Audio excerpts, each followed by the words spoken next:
Hello. तर आज आम्ही फॉलोअपसाठी हॉस्पिटलला जायला निघालेलो आणि झालं असं की पाऊस एवढा पडतो आहे, पाणी पण खूप जागेवर साठलेलं आहे. त्यामुळे रस्त्यांची एवढी धंगाटधिंगाट वाट लागलेली आहे ना, बोलून फायदा नाही. पण मजा आली का चांगला रस्ता भेटला असेल? अजिबात नाही. सगळीकडे रस्त्यांची वाट लागलेली होती, सगळीकडेच.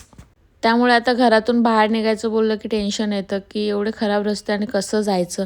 कंटाळा आला आता, लिटरली भीती वाटायला लागते बाहेर निघायच्या नावाने पण. हो, खूप वाटतं की मस्त पाऊस चालू आहे, जावं, पाऊस एन्जॉय करावं, कुठेतरी जाऊन मस्त गरमागरम मक्का वगैरे खावा. बट रस्त्यांचा विचार केला की ती इच्छा पण दूरच राहून जाते आणि काही संध्याकाळी घरी आल्यानंतर मी केंद्रात गेली होती स्वामींच्या दर्शनासाठी. सोबतच माझं काही काम पण होते. आल्यानंतर लगेच लागली होती स्वयंपाकाला. इथे चपात्या बनवायला घेतलेल्या आणि जेवायला आज तिघंच होतो. तिघांमध्ये पण आज दोघं नॉनव्हेज खाणार आहे, त्यामुळे मला एकटीलाच व्हेज बनवायचं होतं.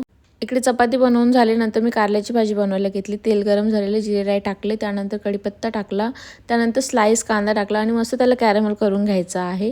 कांदे व्यवस्थित परतले की त्यामध्ये सर्व ड्राय स्पाइसेस ॲड करायचे, जसं लाल तिखट, धनेपूड आणि हळद, आणि ते सर्व व्यवस्थित मिक्स करून घ्यायचे आहे. नंतर त्यामध्ये मी कारले ॲड केले. मी कारल्यांना आधीच मीठ लावून त्याचे सर्व पाणी काढून घेतले होते. असं केलं की कारल्यांचा कडवटपणा कमी होतो, ज्यामुळे भाजी खाल्ली जाते, म्हणजे भाजी एन्जॉय करता येते, ती कडू लागत नाही. नंतर त्यामध्ये मीठ ॲड करायचे आणि सर्व व्यवस्थित मिक्स करून घ्यायचे. स्लो गॅस करून मस्त मंद आचेवर शिजू द्यायचे आणि ती कारल्याची भाजी झाली आहे रेडी. तुम्हाला हवं तर दाण्याचा कूट ॲड करू शकता आणि असं सर्व मी जेवले. चलो बाय.